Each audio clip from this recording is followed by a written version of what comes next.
Shrimad Bhagavatam class 130. ഇത് നമ്മുടെ സ്കന്ധം 6-ലെ 11-ാമത്തെ അധ്യായമാണ് നോക്കുന്നത്. ഇത് വൃത്രാസുരന്റെ സാരവചനങ്ങളാണ്. അപ്പം വൃത്രാസുരൻ എന്ന് പറഞ്ഞാൽ വൃത്തത്തിലാക്കാൻ ശ്രമിക്കുന്നത്. പ്രപഞ്ചത്തിലെ എല്ലാം ഒരു വൃത്തം, ഒരു ഗോളം മാതിരിയാകാൻ ഒരു ടെൻഡൻസി ഉണ്ട്. അതുകൊണ്ടാണ് വെള്ളത്തിൻ്റെ തുള്ളികളെല്ലാം ഗോളമായിട്ട് നിൽക്കാൻ ശ്രമിക്കുന്നത്. വസ്തുക്കൾ കൂടിച്ചേർന്നിട്ട് ഈ പ്രപഞ്ചം ഉണ്ടായിരിക്കുന്നത് മുഴുവൻ കുറേ ഗോളങ്ങളെ കൊണ്ടാണ്. ഈ വസ്തുക്കളെല്ലാം ഉണ്ടായിരിക്കുന്നത് എന്താണെന്ന് വെച്ചാൽ അത് ആറ്റങ്ങളെ കൊണ്ടാണ്. ആറ്റങ്ങൾ വട്ടത്തിലാണുള്ളത്. ദീർഘവട്ടം എന്ന് പറയാം. അപ്പോൾ വട്ടത്തിൽ ഫോം ചെയ്യാനുള്ളൊരു ടെൻഡൻസി പൊതുവേ ഉണ്ട് പ്രകൃതിക്ക്. പക്ഷേ സൃഷ്ടിക്ക് പലപ്പോഴും അത് തടസ്സമായി മാറുന്നുണ്ട്. ഉദാഹരണമായി സൃഷ്ടിയിലുള്ള എല്ലാ വസ്തുക്കളും വട്ടത്തെ പൊട്ടിച്ചിട്ട് ചെയിനായിട്ട് കൂട്ടിച്ചേർത്തിട്ടാണ് ഉണ്ടാക്കിയിരിക്കുന്നത്. നമുക്കറിയാം ആറ്റങ്ങൾ വട്ടമാണ്. രണ്ടാറ്റം. ഈ ആറ്റങ്ങൾക്ക് വട്ടത്തിൽ നിൽക്കാനാണ് താല്പര്യം. പക്ഷെ അതിനെ പൊട്ടിച്ചിട്ട് വേറൊന്നുമായിട്ട് കൂടിച്ചേർത്ത ചെയിനായി. അപ്പം ഇത് പിന്നെ വട്ടമല്ല. പിന്നെ ഇങ്ങനെ കുറേ ചേർത്തിട്ട് പോയിട്ടാണ് നമ്മുടെ ജനിതക ഘടനയെല്ലാം ഉണ്ടായിരിക്കുന്നത്. അപ്പൊ പ്രപഞ്ചത്തിലുള്ള വസ്തുക്കൾ എടുത്ത് നോക്കിക്കഴിഞ്ഞാൽ, ഇപ്പോൾ വെള്ളം എടുത്ത് നോക്കിക്കഴിഞ്ഞാൽ അതിൽ 2 ഹൈഡ്രജനും നടുവിലൊരു ഓക്സിജൻ, അങ്ങനെ 3 വട്ടങ്ങൾ കൂടിയതാണ്. അതാണ് വെള്ളമായി മാറിയത്. അപ്പൊ അതിന്റെ ഷേപ്പ് എന്തല്ല, വട്ടമല്ല. വട്ടങ്ങൾ ചേർത്ത് ചെയിൻ മാരിയാക്കിയിട്ട് 2 ഹൈഡ്രജനും നടുവിലൊരു ഓക്സിജന്റെ വട്ടവും കൂടി ചേർന്നിട്ട് ഇങ്ങനെ വെള്ളമായി മാറി. അങ്ങനെ ആറ്റങ്ങളെല്ലാം ഏകദേശം വട്ടത്തിലാണെങ്കിൽ അവയെ ചേർത്ത് പല ഷേപ്പിലാക്കി എടുത്തിട്ടാണ് ഈ പ്രപഞ്ചം സൃഷ്ടിച്ചിരിക്കുന്നത്. അപ്പൊ ഈ വട്ടത്തിലുള്ള ആറ്റങ്ങൾ ചേർന്ന് കിടക്കുന്നതിനെ പൊട്ടിക്കുമ്പോൾ അതിന് നല്ല ബലം പ്രയോഗിച്ചേ പറ്റുള്ളൂ.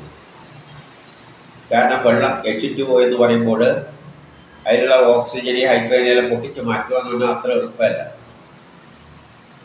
അതേസമയം പൊട്ടിച്ചേ പറ്റുമെങ്കിൽ നമ്മൾ വൈദ്യുതിയെല്ലാം കടത്തി വിട്ടിട്ട് പൊട്ടിക്കും. ഇതിൻ്റെ ഹൈഡ്രജൻ ഓക്സിജൻ ആകും. അപ്പം അത്രയും ശക്തിയുള്ള ആയുധം ആർക്ക് വേണം?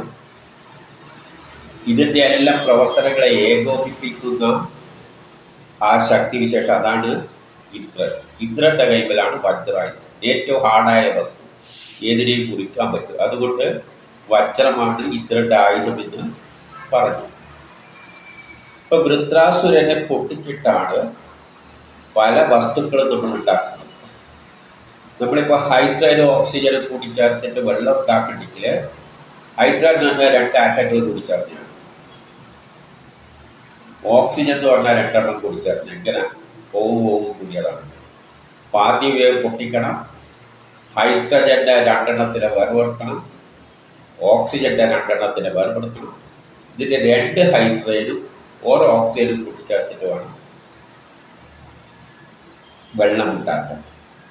ഇപ്പൊ വൃത്തങ്ങളിലുള്ള ആ ആറ്റങ്ങളെ വേർപെടുത്തുമ്പോൾ അതിന് സഹകരിക്കാത്ത ഒരു ശക്തി വിശേഷമാണ് വൃത്രാസുരൻ. അപ്പം നമുക്ക് അതിനെ വേർപെടുത്തിയിട്ട് പല രൂപത്തിൽ യോജിപ്പിച്ചെടുക്കാം. ഇപ്പം എല്ലാ രാസപ്രവർത്തനങ്ങളും നടക്കുമ്പോഴും അവിടെ ആറ്റങ്ങളെ സെപ്പറേറ്റ് ചെയ്യുന്ന ഒരു പരിപാടി നടക്കുന്നുണ്ട്. ആറ്റങ്ങളെ പരസ്പരം വേർപെടുത്തും കൂട്ടിച്ചേർക്കും. അങ്ങനെയാണ് പുതിയ വസ്തുക്കൾ ഉണ്ടാക്കുന്നത്. അപ്പോൾ ഇത്തരം അവിടെ ആ വൃത്തത്തെ പൊട്ടിച്ച് കൂടിച്ചേർന്നിരിക്കുന്ന വൃത്തങ്ങളെ സെപ്പറേറ്റ് ചെയ്ത് പിന്നെ വേറൊരു രൂപത്തിൽ യോജിപ്പിച്ചിട്ട് പുതിയ പുതിയ വസ്തുക്കൾ ഉണ്ടാകും. ആ രാസപ്രവർത്തനത്തിൽ കുട്ടിക്കുക, കൂട്ടിച്ചേർക്കുക, അവിടെയെല്ലാം നല്ല ബലം പ്രയോഗിക്കുന്നത് കൊണ്ട് ഇന്ദ്രന് വജ്രായുധം. അപ്പൊ അങ്ങനെയുള്ള പിന്നെ വൃത്തം എന്ന് പറഞ്ഞാൽ ഭൂമി ആദ്യം പ്രപഞ്ചമുണ്ടായിരുന്നത് വലിയൊരു ഗോളമായിട്ടാണ്. അതിനെ പൊട്ടിച്ചിട്ടാണ് 7 ലോകമാക്കിയത്. ആ 7 പൊട്ടിച്ചിട്ടാണ് 49 മരുത്തുക്കളാക്കിയത്. അപ്പൊ ഈ നിലയിൽ ചിന്തിച്ചോളണം. ഇനി വൃത്താസുരനെ വധിക്കുക. അപ്പോൾ എല്ലായിടത്തും വൃത്താസുരനെ വധിച്ചിട്ട് തന്നെയാണ് പുതിയ പുതിയ സൃഷ്ടികൾ ഉണ്ടാക്കുന്നത്. അപ്പൊ ഒന്നിലെ ശുഗൻ പറയുകയാണ്, അപ്പം ദേവന്മാരും അസുരന്മാരും തമ്മിൽ ഏറ്റുമുട്ടിയപ്പോൾ ദേവന്മാര് അസ്ത്രങ്ങൾ എഴുതിയിട്ട് അവയെല്ലാം തകർത്തപ്പോൾ വൃത്രാസുരന്റെ സേനകളെല്ലാം ഓടിക്കളഞ്ഞു പേടിച്ചിട്ട്. അതാണ് കഴിഞ്ഞതിൽ കണ്ടത്. ഒന്നിന് ശുഗൻ പറയുകയാണ്, ഭയം കൊണ്ട് തിരിഞ്ഞോടുന്നതിൽ മാത്രം മനസ്സ് വെട്ടുപോയ അസുരന്മാർ. അസുരന്മാർക്ക് പിന്നെ ഒറ്റ ചിന്തയേ ഉള്ളൂ, എങ്ങനെയൊക്കെ തിരിഞ്ഞോടിക്കൊള്ളുക, അവിടെ നിന്ന് രക്ഷപ്പെട്ടു പോവുക. ഇപ്രകാരം വീരധർമ്മത്തെ പറ്റിയുള്ള വൃത്രന്റെ ഉപദേശവാക്കുകൾ കേൾക്കാൻ ഇല്ല. അപ്പൊ വൃത്രൻ നേരത്തെ ഇവരെല്ലാം കഴിഞ്ഞതിൽ കണ്ടതാണ്. ഓടുന്നത് കണ്ടപ്പോൾ ബാക്കിയുള്ളവരോട് പറഞ്ഞു, യുദ്ധക്കളത്തിൽ മരിക്കുന്നതാണ് ഏറ്റവും ശ്രേഷ്ഠം എന്നെല്ലാം പറഞ്ഞ് കുറെ ഉപദേശങ്ങൾ കഴിഞ്ഞാൽ കൊടുത്തിട്ടുണ്ട്. പക്ഷേ ഈ ഉപദേശം കേൾക്കാനൊന്നും വൃത്രന്റെ അനുയായികൾ നിന്നില്ല, അസുരന്മാർ നിന്നില്ല. അവരെല്ലാം ഓടിയെങ്കിൽ ഇദ്ദേഹത്തെ പറഞ്ഞൊന്നും കേൾക്കാൻ നിൽക്കുക, ഉപദേശമൊന്നും കേൾക്കാൻ നിൽക്കാതെ ഒരൊറ്റ പോക്ക് പോയി.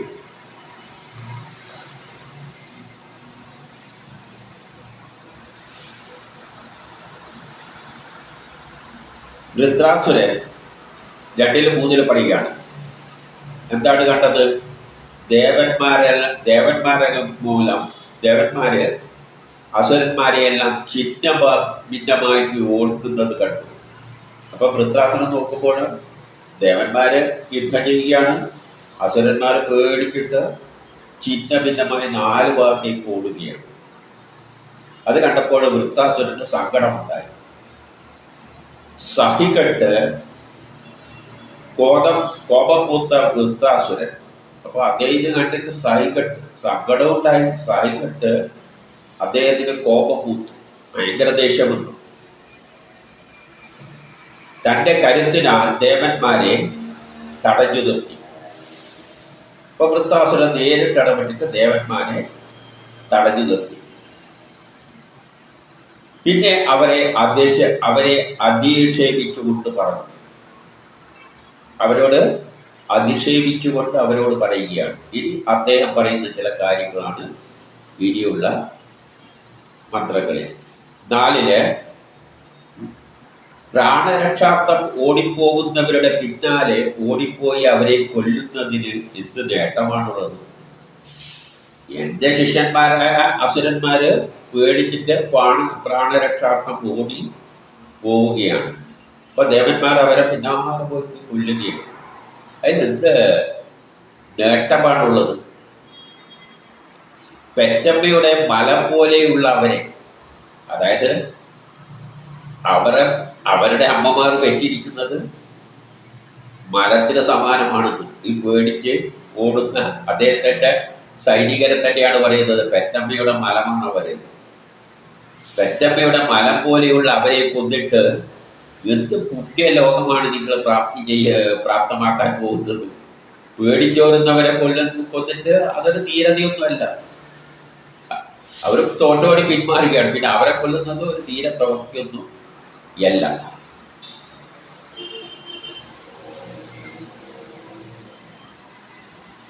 എന്നിട്ട് അച്ഛൻ പറയുകയാണ്, അല്പന്മാരെ, അതായത് അങ്ങനെ ചെയ്യുന്ന ഇവരെ അല്പന്മാരാണ്. അതുകൊണ്ട് പറയുകയാണ്, അല്പന്മാരായ നിങ്ങൾക്ക് യുദ്ധത്തിന് താല്പര്യമുണ്ടെങ്കിൽ, അങ്ങനെ നിങ്ങൾക്ക് യുദ്ധം ചെയ്യാൻ താല്പര്യമുണ്ടെങ്കിൽ ഓടാത്തവർ ഇവിടെയുണ്ട്. ഞാനിതാ ഓടാതെ നിൽക്കുന്നുണ്ട്, എൻ്റെ മുന്നിൽ വരിക. എൻ്റെ മുന്നിൽ വന്നാൽ മതി. അല്ലെങ്കിൽ ലോകഭോഗ സുഖങ്ങൾ ആസ്വദിക്കുവാൻ നിങ്ങൾക്ക് ഇനിയും അവസരമുണ്ട്. അപ്പൊ നിങ്ങൾക്ക് രണ്ടു വഴിയേ ഉള്ളൂ. യുദ്ധം ചെയ്യണമെന്നാണ് താല്പര്യമുണ്ടെങ്കിൽ തോറ്റിട്ട് ഓടുന്നവരെ കൊല്ലാതെ എൻ്റെ നേരെ വരിക, ഞാനൊരു വീട്ടല്ലോ. അതല്ലെങ്കിൽ നിങ്ങൾക്ക് വേറൊരു അവസരമുണ്ട്, ഇതെല്ലാം വിട്ടെറിഞ്ഞു പോയിട്ട് ഭൗതിക ലോകങ്ങളിൽ സുഖം അനുഭവിച്ചുകൊണ്ടൊക്കെ ജീവിക്കുക. ഇതെല്ലാം മതിയാക്കി.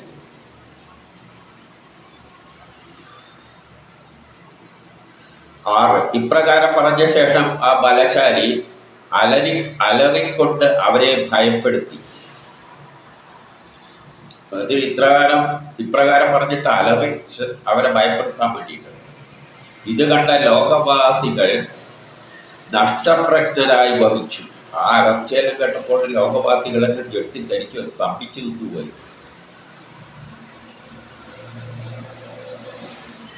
7 വൃത്രാസുരന്റെ ഘോരനാദം കേട്ടപാടെ ദേവന്മാരെല്ലാം ഇടിവെട്ടിയ പോലെ മോഹാലസ്യപ്പെട്ട് ഇറത്തു വീണു.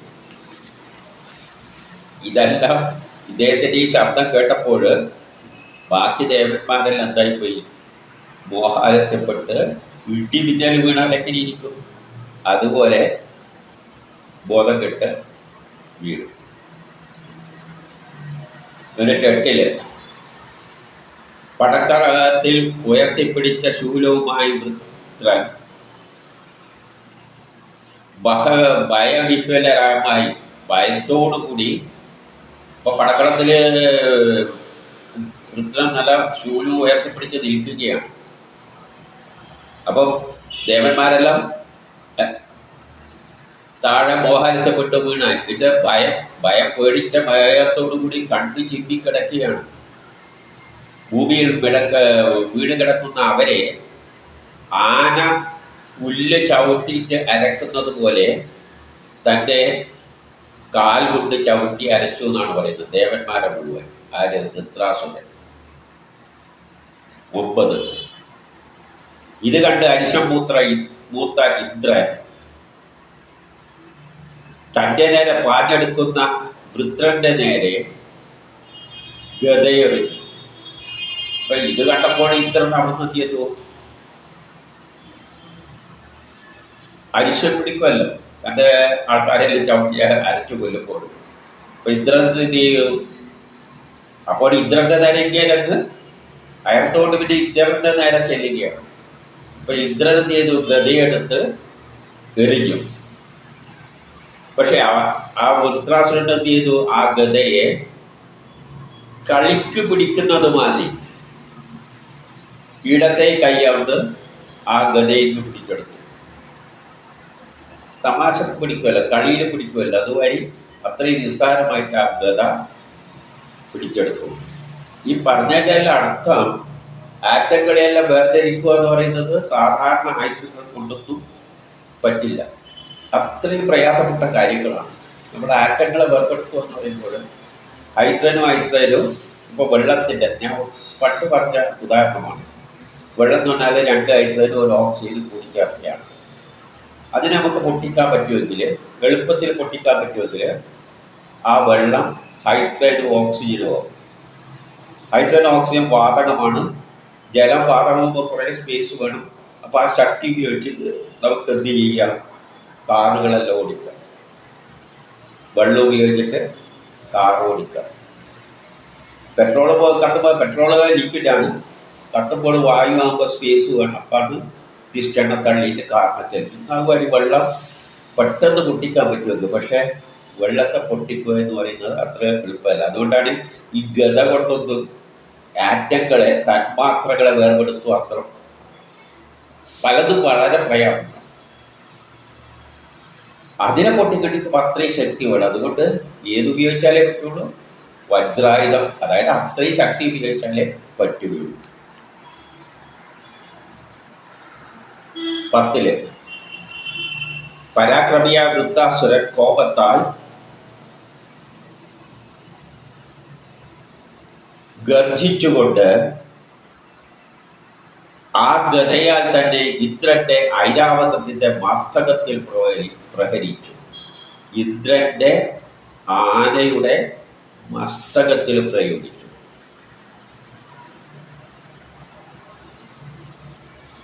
അവന്റെ ആ പ്രവൃത്തിയെ എല്ലാവരും ബഹുമാനിച്ചു. അപ്പൊ ഈ ആനയെ പറ്റി പറയുന്നത് ആറ്റങ്ങളിലുള്ള ന്യൂക്ലിയസിനെയാണ്. ഈ ആനയെ പറ്റി പണ്ടും പറഞ്ഞിട്ടുണ്ട്. ആനയുടെ തല ന്യൂക്ലിയസ് ആണ്. അതായത് പ്രോട്ടോണും ന്യൂട്രോണും കൂടിച്ചേർന്ന ഒരു സാധനമാണ്. അതിനിപ്പോൾ ശരിയായ വട്ടത്തിലാണെന്നൊന്നുമില്ല. ആനയുടെ തല പോലെ ഇങ്ങനെ തള്ളിക്കിടക്കുന്ന വരി ന്യൂക്ലിയസ് ഉണ്ട്. ആ ആനയുടെ മസ്തകത്തിലാണ് പണ്ട് ദുർവാസ മഹർഷി കൊടുത്ത ഒരു മാല ഇന്ദ്രനെടുത്ത് ആനയുടെ തലയിലിട്ടു എന്ന് പറഞ്ഞു. ഇപ്പൊ ന്യൂക്ലിയസിന്റെ ചുറ്റുമാണ് മാല എന്നത് ഓർബിറ്റ്. ആ ഓർബിറ്റ് ഇട്ടപ്പോഴാണ് അത് ആറ്റമായി മാറുന്നത്.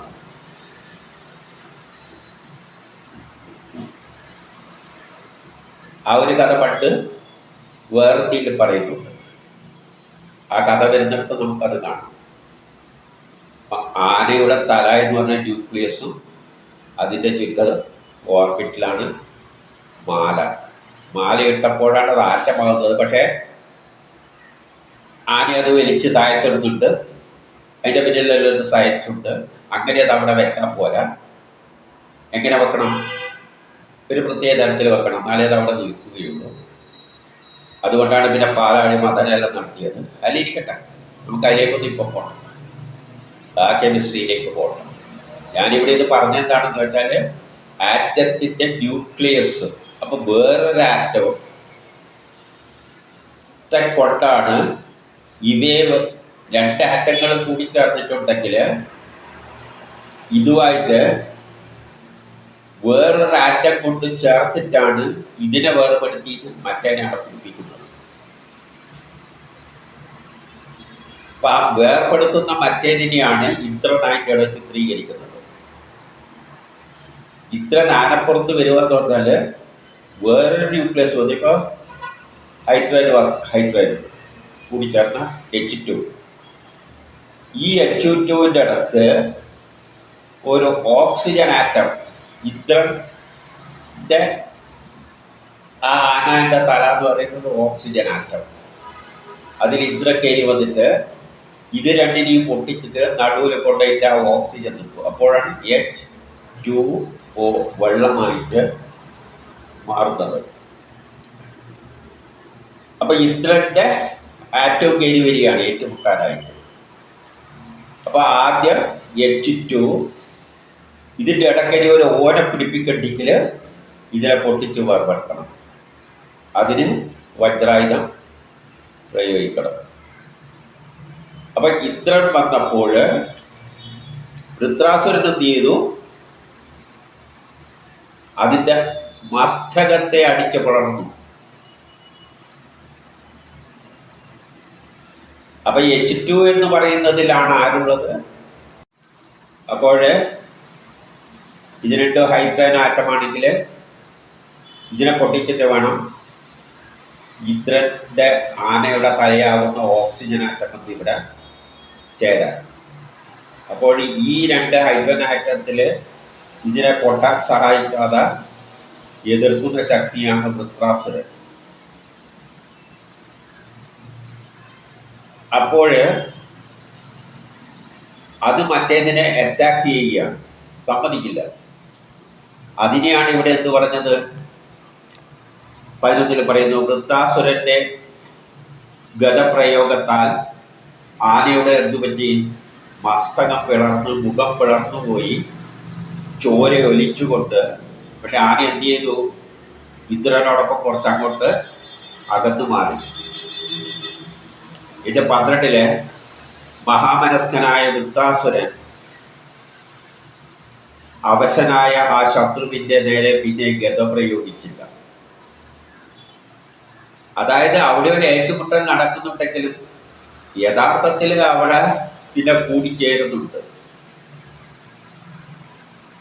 അതുകൊണ്ട് ഗത പ്രയോഗിച്ചില്ല എന്ന് പറയുകയാണ്. അതായത് അവിടെ എന്ത് ചെയ്യുന്നുണ്ട്, ഇപ്പം ഇന്ദ്രൻ ഓക്സിജൻ ആറ്റമാണെങ്കിൽ ചെയ്യുമ്പോൾ അത് തന്മാത്രയായിട്ടാണ് പോവുക. അപ്പം അരി ഒന്ന് വേർപെടുത്തിയാൽ മാത്രമേ അവിടെ ചേർക്കാൻ പറ്റുകയുള്ളൂ. ഓക്സിജനും O2 ആയിട്ടാണ് ഉണ്ടാവുക. ഹൈഡ്രജൻ H2, ഓക്സിജനും O2 ആണ്. അപ്പം ഇതിൻ്റെ എതിർപ്പ് കൊണ്ട് അത് വേർപെട്ടു എന്ന നിലയിലും ഇതിനെ കാണാം. എന്നിട്ട് ഓക്സിജനായി കഴിഞ്ഞാൽ പിന്നെ അവ കൂടിച്ചേരും. അവിടെ ഒരു എതിർപ്പുണ്ടാകും, പക്ഷേ കൂടിച്ചേരും. അതുകൊണ്ടാണ് ഒരു രാസപ്രവർത്തനങ്ങളെല്ലാം നടക്കുമ്പോൾ അതിന് തീയും പുകയെല്ലാം ഇതിനകത്ത് ചിലപ്പം വരും.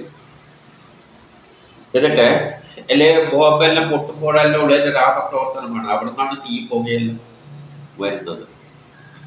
ഇപ്പൊ വൃത്താസുരൻ എന്ത് ചെയ്തില്ല, പിന്നെ ഗത പ്രയോഗിച്ചില്ല.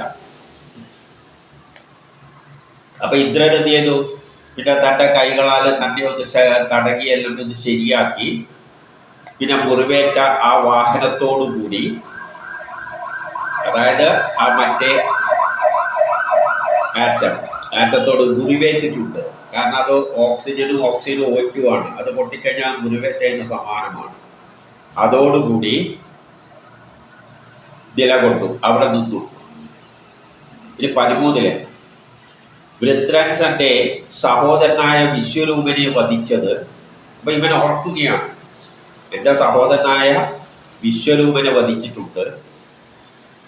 വജ്രം എന്ന ആയുധം ധരിച്ചു നിൽക്കുകയാണ്. പുള്ളിയാടെ നിൽക്കുന്നത് വജ്രം എന്ന ആയുധം വെച്ചാണ്. യുദ്ധ കൊതിയോടുകൂടിയാണ് ആര് നിൽക്കുന്നത്, ഇന്ദ്രൻ നിൽക്കുന്നത്. ഇതെല്ലാം കണ്ടിട്ട് അങ്ങനെ എന്ത് ചിന്തിച്ചു, ആ ശത്രുവിൻ്റെ നിഷ്ഠൂര പാപകൃത്യത്തെ ഓർത്തിട്ട്. കാരണം ആ വിശ്വരൂപൻ ഗുരുവായിരുന്നു, ആ ഗുരുവിനെയാണ് കൊന്നത് ഈ കക്ഷി. അപ്പം ആ നിഷ്ഠൂര ക്രൂര കൃത്യത്തെയല്ലേ ഓർത്തിട്ട് സങ്കടമുണ്ടായി. പിന്നെ പൊട്ടിച്ചിരിച്ചുകൊണ്ട്, ക്രോധമുണ്ട്, എന്നിട്ട് പൊട്ടിച്ചിരിച്ചുകൊണ്ട് പറഞ്ഞു. 14 ബ്രഹ്മഘാതക, അല്ല ബ്രാഹ്മണഘാതക. ആ ബ്രഹ്മഘാതക എല്ലാം ബ്രഹ്മമാണല്ലോ, അല്ലേ ബ്രാഹ്മണനുമാണ്. ബ്രാഹ്മണഘാതകം ആകാം, എല്ലാം ബ്രഹ്മമാണല്ലോ. അപ്പൊ നല്ലൊരു ഗുരുഘാതക. പിന്നെ എന്താ പറയാന്ന്, ഗുരുഘാതക, ഗുരുവിനെയാണ് നീ കൊണ്ടിരിക്കുന്നത്. ഗുരുവിനെ ബ്രഹ്മമായി തന്നെ കാണിക്കുകയാണ്. എല്ലാം ബ്രഹ്മമാണ്. അതുകൊണ്ടാണ് ബ്രഹ്മഘാതക, ഗുരുഘാതക. ഗുരുവിനെ ബ്രഹ്മമായിട്ട് കാണണം. ഭാതൃഘാതക, അങ്ങനെ എല്ലാമായ ഘാതകന്മാനായ നീ എൻ്റെ ശത്രുവായിട്ട് മുന്നിൽ വന്നു നിൽക്കുകയാണ്. നീ എൻ്റെ ശത്രുവായിട്ട് മുന്നിൽ ഇങ്ങനെയെല്ലാം കൊല ചെയ്തിട്ടാണ് നീ എൻ്റെ മുന്നിൽ വന്ന് നിൽക്കുന്നത്. എൻ്റെ ശൂലത്താൽ നിന്നെ കുത്തി പിളർത്തിയിട്ട് ഞാൻ എൻ്റെ ജ്യേഷ്ഠനോടുള്ള കടം വിട്ടു. അതുകൊണ്ട് ഞാനിപ്പോൾ എൻ്റെ ശീലം കൊണ്ട് നിന്നെ കുത്തി പിളർത്തിയിട്ട് എന്ത് ചെയ്യും, എൻ്റെ ജ്യേഷ്ഠനോട് ചെയ്ത ഈ ക്രൂരതയ്ക്ക് ഞാൻ പ്രതികാരം വിട്ടു. അപ്പം ശൂലം എന്ന് പറയുമ്പോൾ 3 തരം മൂർച്ചമാണ് ഒരാറ്റത്തിൻ്റെ അകത്ത് ഉള്ളത്. അതാണ് ആറ്റങ്ങൾ തമ്മിൽ എപ്പോഴും പ്രവർത്തിക്കുമ്പോൾ അതിനകത്തുള്ള ഊർജ്ജങ്ങൾ 3 തരത്തിലാണ് പ്രവഹിക്കുക. Electron energy, orbital energy, nuclear energy. അതുകൊണ്ടാണ് ശൂലം. ഈ ശൂലം തന്നെയാണ് ശിവൻ ആറ്റമാണ്, രുദ്രൻ ആറ്റമാണ്. രുദ്രനും ശൂലം പറയുന്നത് ഒരാറ്റത്തെ സംബന്ധിച്ചിടത്തോളം 3 തരം ഊർജ്ജമാണ് ഉള്ളത്. ഇനി 15 പറയുകയാണ്,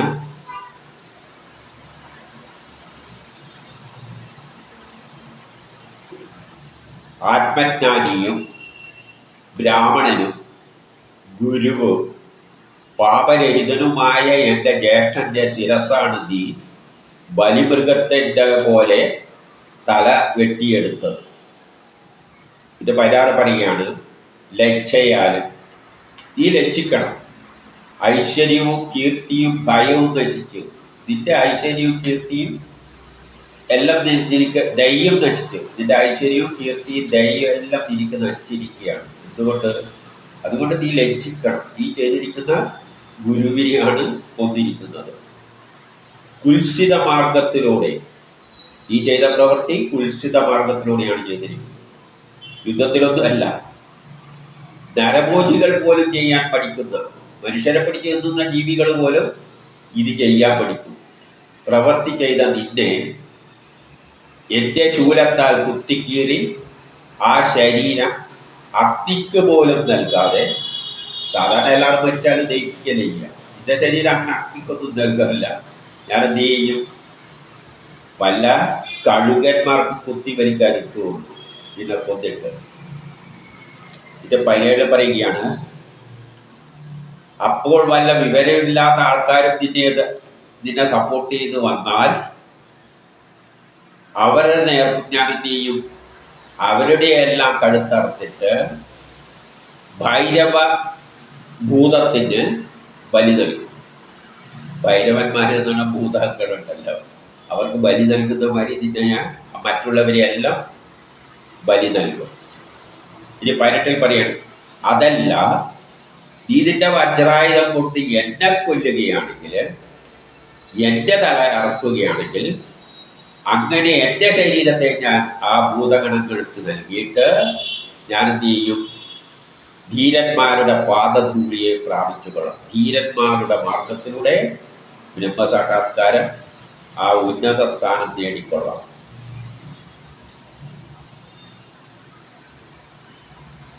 എന്നിട്ട് 19 പറയാണ്, അല്ലയോ ദേവരാജാവ്, നീ ദേവരാജാവാണല്ലോ, മുന്നിൽ നിൽക്കുന്ന ശത്രുവായ എൻ്റെ നേരെ നീ വജ്ര പ്രയോഗിക്കൂ. എന്താണ് നീ വജ്ര പ്രയോഗിക്കാത്തത്? നിന്റെ വജ്രായുധം മുമ്പ് പ്രയോഗിച്ച ഗതപ്രയോഗം പോലെ വ്യർത്ഥമായി പോകരുത്. ഈ ആ വജ്രായുധം പ്രയോഗിക്കൂ. ഇത് 20 ഏ ഇത്ര, അങ്ങയുടെ വജ്രായുധം ശ്രീഹരിയുടെ തേജസ്സിനാൽ, എനിക്കറിയാം നിന്റെ വജ്രായുധം ശ്രീഹരിയുടെ തേജസ്സിൽ നിന്ന് ഉത്ഭവിച്ചതാണ്, ദിതിജിയുടെ തപസ്സിൽ നിന്നും ഉണ്ടാക്കപ്പെട്ടതാണ്. വിഷ്ണുവിന പ്രേരിതമായിട്ടാണ് ഉണ്ടായിരിക്കുന്നത്. വിഷ്ണു പറഞ്ഞിട്ടല്ലാണ് നീ ഇതെല്ലാം സംഘടിപ്പിച്ച് വെച്ചിരിക്കുന്നത്. അതിനാൽ തന്നെ ശത്രുവിനെ കൊല്ലുക, കാരണം വിഷ്ണുവിൻ്റെ ആഗ്രഹമാണ്. അതുകൊണ്ട് നിന്റെ ജോലിയാണ് ശത്രുവിനെ കൊല്ലേണ്ടത്. ഏതു പക്ഷത്തിൽ വിഷ്ണു നിൽക്കുന്നുവോ ആ പക്ഷത്തിൽ വിജയവും ഐശ്വര്യവും കൂടെ ഉണ്ടാകും. എനിക്കറിയാം വിഷ്ണു നിൽക്കുന്നത് ഏതിനാണ്. വിഷ്ണുവിൻ്റെ ലോക പുരോഗതിക്കായിട്ട് നമ്മളൊരു പുതിയ കർമ്മം ചെയ്തിട്ട് ഹൈഡ്രജനും ഓക്സിജനും കൂട്ടിച്ചേർത്തിട്ട് വെള്ളം ഉണ്ടാക്കുന്നുണ്ടെങ്കിൽ എന്തിനു വേണ്ടിയാണ്? നാട്ടിൽ വെള്ളമില്ല, ഒരുത്തിയിലും കിട്ടാൻ സാധ്യതയില്ല. പിന്നെ ആകെയുള്ള പണിമാടി എടുത്താണെന്ന് വെച്ചാൽ ഹൈഡ്രജനും ഓക്സിജനും കൂട്ടിച്ചേർത്തിട്ട് വെള്ളം ഉണ്ടാക്കിയാണ്. അപ്പം ലോക പുരോഗതിക്കാണ്. അപ്പോൾ ഇത് നമ്മളൊരു കർമ്മം ചെയ്യുന്നുണ്ടെങ്കിൽ അതൊരു രാസപ്രവർത്തനമാണ്. അത് വിഷ്ണുവാണ് നമ്മളെ കൊണ്ട് ചെയ്യിപ്പിക്കുന്നത്. അപ്പം വിഷ്ണു ഏത് പക്ഷത്തിലുണ്ട് അതിനെ എതിർക്കുന്ന ശക്തിയാണ് വൃത്രാസുരൻ. വൃത്രാസുരന് തന്നെ അറിയാം എൻ്റെ ജോലി എതിർക്കലാണ്. കാരണം എല്ലാം ദ്വയമായിട്ടാണ് സൃഷ്ടിച്ചിരിക്കുന്നത്.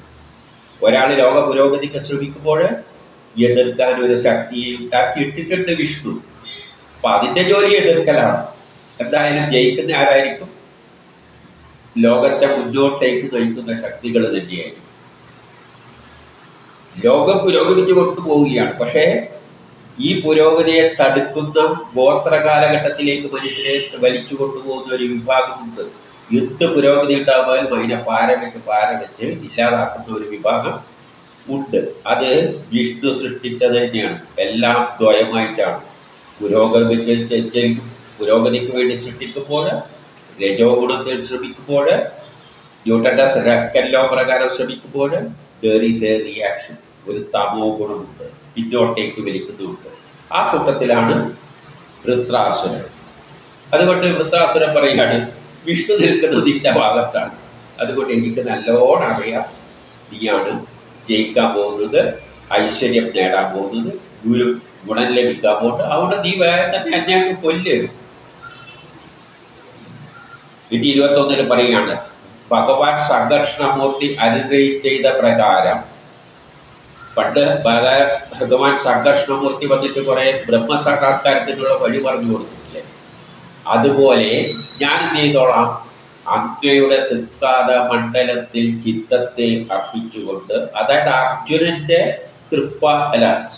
ഇന്ദ്രന്റെ തൃപ്പാദങ്ങളിൽ ചിത്തത്തെ അർപ്പിച്ചുകൊണ്ട് അങ്ങയുടെ വജ്രായുധത്തിന്റെ വേഗതയാൽ അറ്റുപോയ എൻ്റെ എല്ലാ വിഷയങ്ങളും വിഷയേച്ഛയും. അപ്പോൾ ഞാൻ എന്ത് ചെയ്യാണ്? നീ എൻ്റെ തലയിറത്തോ, ആ സമയം ഞാൻ നിന്റെ തൃപ്പാദങ്ങളിൽ, കാരണം നീ ആരാണ്? വിഷ്ണു തന്നെ പറഞ്ഞു വിട്ടതാണ്, വിഷ്ണു തന്നെയാണ്. അതുകൊണ്ട് നിന്റെ തൃപ്പാദങ്ങളിൽ ഞാൻ എന്ത് ചെയ്യാം? എൻ്റെ ചിത്തത്തെ അർപ്പിച്ച് വജ്രായുധത്താൽ തല മാറ്റുമ്പോൾ എൻ്റെ ഇച്ഛ വിഷയങ്ങൾ, ഇവിടെയുള്ള ഭൗതിക വിഷയങ്ങളിലുള്ള താല്പര്യമെല്ലാം നശിപ്പിച്ച് ഭൗതിക ലോകത്തിലുള്ള താല്പര്യങ്ങളെല്ലാം നശിപ്പിച്ച് യോഗിയുടെ സദ്ഗതി പ്രാപിച്ചോളാം. ഒരു യോഗിയെപ്പോലെ ഞാൻ ബ്രഹ്മമതി നല്ല ഗതി പ്രാപിച്ചോളാം, കുഴപ്പമൊന്നുമില്ല. അതുകൊണ്ട് നീ എന്നെ കൊന്നോ. എന്നിട്ട് 22 പറയാണ്, ഏകാഗ്രഭക്തിയോടുകൂടിയ ഭക്തജനങ്ങൾക്ക് എപ്പോഴും അവർ മനസ്സ് എവിടെയായിരിക്കും? ആ ശ്രീഹരിയിൽ മാത്രമായിരിക്കും. അവർക്കെപ്പോഴും സ്വർഗത്തിലും ഭൂമിയിലും പാതാളത്തിലുമുള്ള ഒരു സമ്പത്തുകളും ശ്രീഹരി നൽകുകയില്ല. അപ്പം നല്ല ആൾക്കാർക്ക് സമ്പത്തൊന്നും, ഈ ഭൂതലോകത്തിലുള്ള സമ്പത്തും ശ്രീഹരി നൽകുകയില്ല. കാരണം എന്തുകൊണ്ടാണ്? അത് ലഭിച്ചു കഴിഞ്ഞാൽ അവനെന്തായി മാറും? അവരിൽ വൈര്യമുണ്ടാകും, ആൾക്കാർ തമ്മിൽ വൈര്യമുണ്ടാകും, അവിവേകമുണ്ടാകും, മനോബുദ്ധികളെല്ലാം നശിക്കും, അഹങ്കാരമുണ്ടാകും, ദുഃഖവും മനപ്രയാസങ്ങളും എല്ലാം അതുണ്ടാകും. അപ്പോൾ സമാധാനം കിട്ടില്ല, മനസമാധാനം കിട്ടില്ല, ബ്രഹ്മസാക്ഷാത്കാരത്തിനുള്ള മാനസികാവസ്ഥയും ഉണ്ടാവില്ല. അതുകൊണ്ട് ബ്രഹ്മസാക്ഷാത്കാരം നേടാൻ ശ്രമിക്കുന്ന വ്യക്തികൾക്ക്, അതിന് അർഹതരായവർക്ക് ഈ ഭൂതലോകത്തിലെ സുഖങ്ങളോ സമ്പത്തുകളൊന്നും ആ ശ്രീഹരി നൽകുകയില്ല. നൽകുന്ന ആൾക്കാർക്ക് ഇവിടെ കിടന്ന് നട്ടം തിരിയുന്നവർക്കാണ് സമ്പത്തെല്ലാം നൽകുക. അവർക്കൊന്നും സമാധാനം കിട്ടാൻ പോകുന്നില്ല അവർക്ക്. പക്ഷേ ഈ നട്ടം തിരിയുന്നവരാണ് ഇന്ന് എല്ലാവരും നമ്മൾ ആത്മീയവാദിയാണെന്നും പറഞ്ഞുകൊണ്ടാണ് ഭൗതിക സുഖങ്ങളുടെ പിന്നാലെ പോകുന്നത്. പക്ഷേ ഇവിടെ പറയുന്നു ശ്രീഹരി അങ്ങനെ ശുദ്ധമായ ആത്മീയവാദികൾക്ക് സമ്പത്തൊന്നും കൊടുത്തില്ല. അവർക്കതിന് താല്പര്യം ഉണ്ടാവില്ല. അവർക്ക് കൊടുത്തു പോയാൽ പിന്നെ അവർക്ക് വൈര്യങ്ങളുണ്ടാവും. ആൾക്കാർ തമ്മിൽ വൈര്യങ്ങൾ, ശത്രുത, തെറി പറയൽ, ഇതെല്ലാം കാണും. അതുകൊണ്ട് 23 പറയുന്നത്, അല്ലയോ ദേവേന്ദ്ര, നമ്മുടെ രക്ഷകനായ ഭഗവാൻ. അപ്പം പറയുന്നത് ഈ ഭഗവാൻ നമ്മുടെ രക്ഷകൻ തന്നെയാണ്.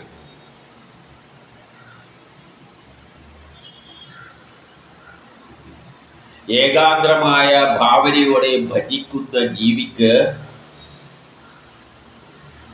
ധർമാർത്ഥ കാമങ്ങളാകുന്ന ത്രിവിധ പുരുഷാർത്ഥങ്ങളെ നേടാനുള്ള പ്രയത്നത്തിന് വിഘ്നം സൃഷ്ടിക്കും. ഇവിടെ ദേവേന്ദ്രനോട് പറയാണ്, നമ്മുടെ രക്ഷിതാവ് ഈ ഭഗവാൻ പറഞ്ഞാൽ ഈ വിഷ്ണു ഏകാഗ്ര ഭാവനയോടുകൂടി ഭജിക്കുന്ന ആ ശക്തിയിൽ, അത് ആത്മീയതയിൽ, ശരിയായ ആത്മീയതയിൽ ആ ഭഗവാനിൽ മാത്രം വിശ്വാസം അർപ്പിച്ച് ജീവിക്കുന്ന വ്യക്തികൾക്ക് ധർമാർത്ഥങ്ങളാകുന്ന ത്രിവിധ പുരുഷാർത്ഥങ്ങൾ. 3 പുരുഷാർത്ഥങ്ങൾ എന്താ? ധർമ്മം, അർത്ഥം, കാമം. മോക്ഷമില്ല. മോക്ഷം ആഗ്രഹിക്കുന്നവർക്ക് ഈ 3 ഗുണങ്ങളും നേടുവാനുള്ള പ്രവർത്തിക്ക് വിഘ്നം സൃഷ്ടിക്കും. അവർക്കൊരിക്കലും, അതായത് ബ്രഹ്മസാക്ഷാത്കാരം നേടേണ്ടവർ ആണെങ്കിൽ അവർക്ക് പിന്നെ ധർമ്മത്തിലും അർത്ഥത്തിലും കാമത്തിലും വിഘ്നം സൃഷ്ടിക്കും ആ ശക്തി. അതായത് അവരില് പിന്നെ ധർമ്മ അർത്ഥ കാമ ചിന്തകൾ ഉണ്ടാവില്ല, വിരക്തി ഉണ്ടാകും. വിരക്തി വന്നവനെ ആത്മീയത പറഞ്ഞിട്ടുള്ളൂ, ബ്രഹ്മസാക്ഷാത്കാരം പറഞ്ഞിട്ടുള്ളൂ. അതുകൊണ്ട് സർവാംഗ പരിത്യാഗികൾക്ക് മാത്രം ലഭിക്കുന്നതാണ് ഈ ബ്രഹ്മസാക്ഷാത്കാരം. സർവാംഗ പരിത്യാഗികൾക്ക് ലഭിക്കുന്ന ഈ സംഗതി മറ്റുള്ളവർക്ക് ഒരിക്കലും പ്രാപ്യമല്ല. എല്ലാം എല്ലാം ഉപേക്ഷിക്കാൻ. അപ്പം ഈ വൃത്രൻ പറയുന്നതുകൊണ്ട് വരുന്ന എന്താണ്, ഞാൻ ഇതെല്ലാം ഉപേക്ഷിക്കാൻ തയ്യാറായിട്ടാണ് നിൽക്കുന്നത്, നീ അങ്ങ് കൊന്നോളൂ, എനിക്ക് പ്രശ്നമൊന്നുമില്ല, കാരണം വിഷ്ണുവിൻ്റെ തീരുമാനമാണ്, കൊന്നോളൂ, ഞാൻ അതിലേക്ക് പോവാൻ, ആ ഉയർന്ന നിലയിലേക്ക് ഉയരാൻ വേണ്ടി പോവുകയാണ്.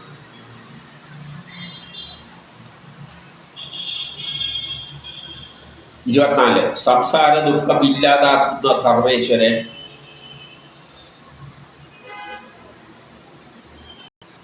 24 പറയുന്നത് എന്താണെന്ന് വെച്ചാൽ, സംസാര ദുഃഖം ഇല്ലാതാക്കുന്ന സർവേശ്വരനാണ് എല്ലാ സംസാര ദുഃഖവും ഇല്ലാതാക്കുന്നത്. അതിനു വേണ്ടിയിട്ട് ഞാൻ എന്ത് ചെയ്യാൻ പോവുകയാണ്, ഞാനിനി നിത്യരുവരുടെ തൃപ്പാദങ്ങൾ മാത്രം ഏകാശ്രയമായി ഭജിക്കുന്നു. ഞാൻ ഇനിയുള്ള സമയം നിത്യ തൃപ്പാദങ്ങളെ ഭജിക്കാൻ വേണ്ടിയിട്ട് ചെലവിടാൻ പോവുകയാണ്. എന്നിട്ട് അത്തരത്തിലുള്ളൊരു ദാസനായി വീണ്ടും ജനിക്കും. അങ്ങയെ മനസ്സർപ്പിച്ചുകൊണ്ട് ജീവിക്കുന്ന ഒരു വ്യക്തിയായിട്ട് അടുത്ത ജന്മത്തിൽ, ഇപ്പം മരിക്കാൻ പോവുകയാണല്ലോ, അടുത്ത ജന്മത്തിൽ ജനിക്കും. ആ അങ്ങയുടെ ഗുണഗണങ്ങളെ മനസ്സാൽ സ്മരിക്കും. എൻ്റെ മനസ്സെപ്പോഴും അങ്ങയുടെ ഗുണഗണങ്ങളെ പറ്റിയാണ് ചിന്തിക്കുക. എൻ്റെ നാവത് ഉച്ചരിക്കും, എൻ്റെ ശരീരം അതിനായിട്ട് പ്രവർത്തിക്കും. യഥാർത്ഥത്തിൽ ഈ ആറ്റം H2 എന്ന് പറഞ്ഞ ഈ ആറ്റം മാറിയിട്ട് അതിൻ്റെ ഇടയ്ക്ക് ഓ ചേർന്ന് കഴിഞ്ഞാൽ പുതിയൊരു വസ്തുവാണ് ഉണ്ടാകുന്നത്. എന്താണ്? വെള്ളമാണ്. ആ വെള്ളത്തിൽ നിന്നിട്ട് ഹൈഡ്രജൻ, ഓക്സിജൻ, വൃത്താസുരനും എല്ലാം അവിടെ ഉണ്ട്, വെള്ളത്തിൽ തന്നെ ഉണ്ട്. അത് ജനങ്ങളെ സേവിക്കുകയാണ് ചെയ്യുന്നത്. വെള്ളത്തിന് വേണ്ടിയിട്ടാണ്, പുതിയ വസ്തു ഉണ്ടാക്കുന്നതിനാണ്, ജനസേവനത്തിന്, ജനങ്ങൾക്ക് ഗുണത്തിന് വേണ്ടിയായിട്ടാണ്.